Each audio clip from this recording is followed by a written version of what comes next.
नमस्कार दोस्तों, मैं अखिलेश कुमार स्वागत करता हूं आपका अपने YouTube चैनल मैथ मस्ती भैया में। दोस्तों, इस वीडियो में आज हम बात करेंगे अपने फर्स्ट चैनल के रिगार्डिंग।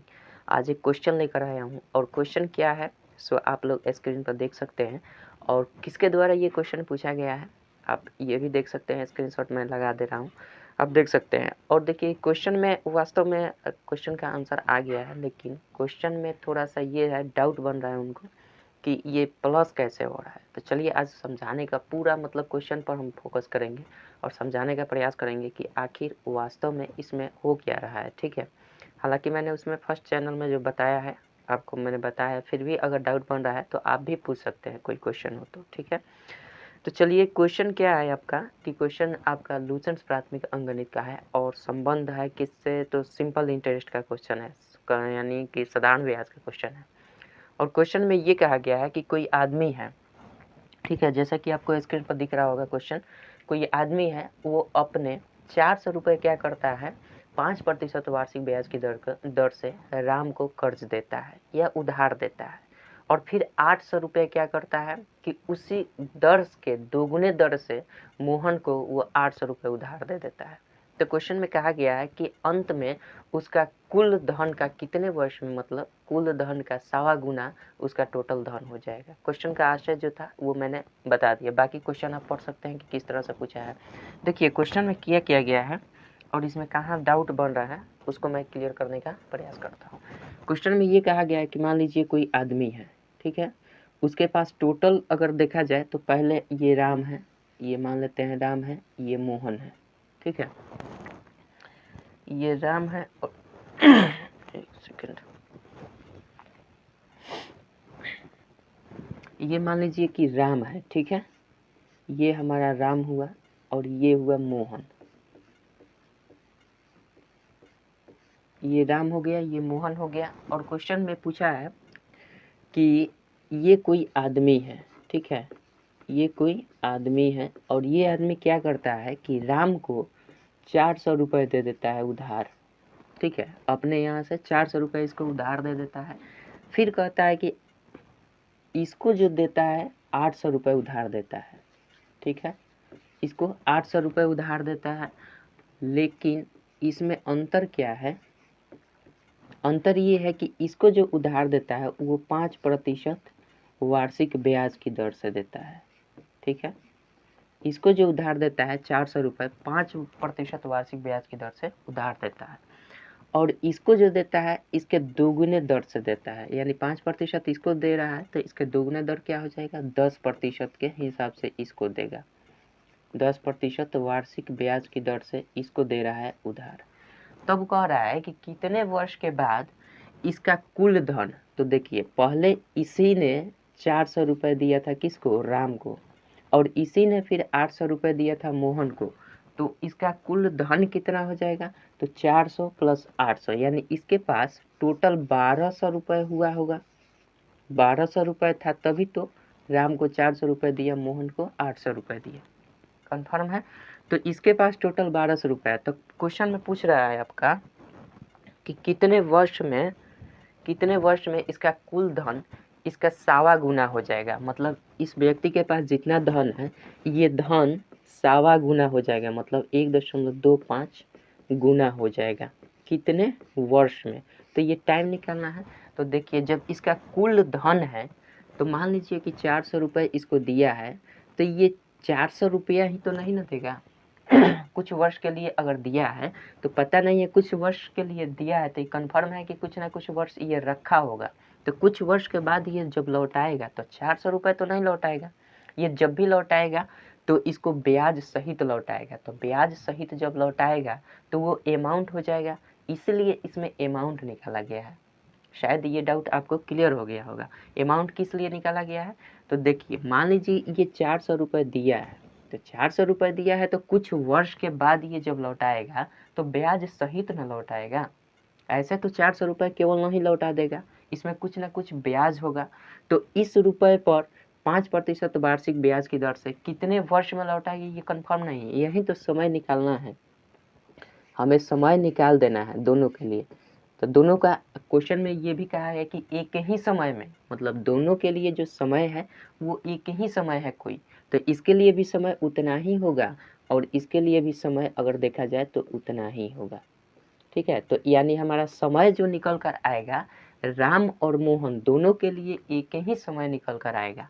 और ये जब भी पैसा 400 रुपये का पैसा इस आदमी को लौटाएगा वो हमेशा और हमेशा केवल 400 रुपये नहीं लौटाएगा, क्योंकि यहाँ पे कुछ ना कुछ वर्ष पैसा रखा है, तो पैसा कुछ वर्ष रख के तब लौटाएगा तो उसको ब्याज देना पड़ेगा। तो इस रुपए पर राम के लिए ब्याज कितना निकल जाएगा ये देख लीजिए। ब्याज कितना निकल जाएगा, तो ब्याज हम जानते हैं मूलधन गुना समय, समय पता नहीं है तो हम टी मान लेते हैं समय, और गुना दर कर लेते हैं, दर इसके लिए 5% है तो 5% का मतलब 100 कर देते हैं नीचे। समझ में आ रहा है, तो ये हमारा ब्याज निकल जाएगा, तो इसको हम काट देंगे तो ये क्या हो जाएगा 20T, यानी 20T ये हो जाएगा 5 चौके 20T, 20T इसका क्या हो जाएगा ब्याज होगा। अब ये केवल न तो केवल ब्याज ही इसको लौटाएगा और न केवल मूलधन ही लौटाएगा, बल्कि ये ब्याज के साथ साथ मूलधन भी लौटाएगा, यानी इन दोनों को ऐड करके तब लौटाएगा। समझ रहे हैं ना, इन दोनों को ऐड करके तब लौटाएगा। तो इसका अमाउंट क्या हो जाएगा, इसका जो मिश्रधन हो जाएगा अमाउंट, ये कितना हो जाएगा, इसका मिश्रधन जो होगा आपका 400 तो पहले मूलधन लिया था, मूलधन अब प्लस ये ब्याज हो गया, तो मूलधन प्लस ब्याज ही तो मिश्रधन होता है, और इसी कारण ये मिश्रधन लौटाएगा, क्योंकि जितना पैसा लिया था उतना नहीं लौटाएगा, ये ब्याज सहित लौटाएगा, यानी 20T सहित लौटाएगा। तो ये टोटल मिश्रधन इसका इतना हो गया। ठीक है, टोटल मिश्रधन इसका इतना हो गया। और इसी प्रकार से इसका मिश्रधन निकाल दें तो ये पहले हम ब्याज अगर इसका निकाल लेते हैं तो इसका ब्याज कितना हो जाएगा, इसका ब्याज आपका 800 गुना इसका दर 10% और समय पता नहीं है तो टी रख देते हैं, अब बटा 100 कर देते हैं। ठीक है, कोई दिक्कत नहीं है। चलिए दिख रहा है ना चलिए यहाँ पे कर लेते हैं, तो ये कट जाएगा और ये हो जाएगा हमारा 80T। 80T कहने का मतलब आपका ये केवल और केवल इस मोहन के लिए ब्याज हुआ 80T। तो ये टोटल कितना लौटाएगा मूलधन और ब्याज सहित लौटाएगा, तो टोटल इसका मिश्रधन अमाउंट इसके लिए कितना हो जाएगा, लिख देते हैं यहाँ पे। ये राम के लिए अमाउंट था, अब की बार मोहन के लिए अमाउंट कितना हो जाएगा, मोहन का अमाउंट आपका हो जाएगा 800 प्लस 80T, 800 प्लस 80T। ठीक है, तो ये टोटल ये मोहन का मिश्रधन होगा, यानी अमाउंट होगा, और ये टोटल राम का अमाउंट था ये वाला। अब दोनों का अमाउंट ही तो मिलेगा उसको, टोटल धन की बारे में बात किया जाए तो टोटल अगर 1200 रुपये दे रहा है तो हम योग तो करेंगे ही करेंगे, और साथ ही साथ जब भी हम मिश्रधन की बात करें तो इसके टोटल से ना करेंगे, चूँकि यहाँ पे क्वेश्चन दिया गया है कि उसका टोटल का 1.25 गुना हो जा रहा है कितने वर्ष में, तो ये हम निकाल देंगे टोटल मिश्रधन जो होगा हमारा। तो इसका राम के लिए मिश्रधन यानी जो पैसा लौटाएगा तो 400 प्लस 20T, कोई दिक्कत नहीं है, 400 प्लस 20T हो जाएगा। और फिर यहाँ पे हमारा हो जाएगा 800 प्लस 80T। ये टोटल क्या है, ये अमाउंट है, ये अमाउंट है, ये राम के लिए अमाउंट है, ये मोहन के लिए अमाउंट है, और यही टोटल अमाउंट जो बोल रहा है टोटल इसके इस आदमी के रुपए का 1.25 गुना हो जाता है ये वाला। तो हम क्या करेंगे, इसका अमाउंट हमारा कितना है 1200 रुपये, तो 1200 का 1.25 गुना कितना हो जाएगा 1.25, यही होगा। बस इसी का सॉल्यूशन कर देना है और कुछ नहीं करना है। तो ये देख लेते हैं 8 4 1200 यहाँ पे हो जाएगा, अब प्लस ये 20 और 80 100T हो जाएगा, बराबर ये कितना हो जाएगा आपका गुना कर देंगे तो 12 25 60 का 0 हासिल, 6 12 बढ़े 144 144 6 150, और इस पर डबल 0 कर देंगे, 0.2 अंक के बाद कर देंगे यहाँ पे, यानी 1500 रुपये इसका हो रहा है। ठीक है, यहाँ से कर लेते हैं तो ये हो जाएगा आपका 100T बराबर 15 में से ये 12 से उधर जाकर घट जाएगा तो आपका 300 हो जाएगा। तो इस प्रकार T जो निकल कर आएगा वो 300 बटा क्या हो जाएगा, 100 हो जाएगा, तो ये कट जाएगा, यानी 3 वर्ष में आपका आंसर हो जाएगा। यानी 3 वर्ष में ये जो धन है इसका 1.25 गुना हो जाएगा, अपने का 1.25 गुना हो जाएगा। कितने वर्ष में, 3 वर्ष में। आई होप कि आप समझ गए होंगे, कोई डाउट नहीं होगा। मान लीजिए कि यह जोड़ने की जो बात कर रहे हैं आप, तो जोड़ने की बात कब आती है, जब मान लीजिए जिससे जितना भी पैसा लेते हैं उतना ही तो नहीं लौटाइएगा, आप हमेशा उसमें क्या कीजिएगा, बढ़ा कर लौटाइए, क्योंकि जितने वर्ष के लिए आप लिए होंगे उसका तो ब्याज लगेगा ना। तो जब ब्याज लगेगा तो वो तो मिश्रधन बन जाएगा, क्योंकि मूलधन के साथ भी ब्याज ऐड होता है, तो इसलिए मिश्रधन के साथ ब्याज को ऐड करना पड़ेगा और तब हमें लौटाना पड़ेगा। समझ रहे हैं ना। किसी से अगर उधार लेते हैं तो जितना उधार लिए उतना तो नहीं लेगा वो हमेशा हमेशा किसी के लिए, अगर किसी वर्ष के लिए लिए हैं, 2 वर्ष 3 वर्ष 4 वर्ष, तो उसको ब्याज सहित देना पड़ेगा। 2 वर्ष का ब्याज कितना होगा उसको ऐड करके तब देना पड़ता है, इसलिए यहाँ पे ऐड किया गया है। ठीक है, आशा करता हूँ कि आपको समझ में आ गई होगी बातें। हालांकि यहाँ पे घबराइएगा मत, यहाँ पे अलग अलग करके हमने दिखा दिया है आपको।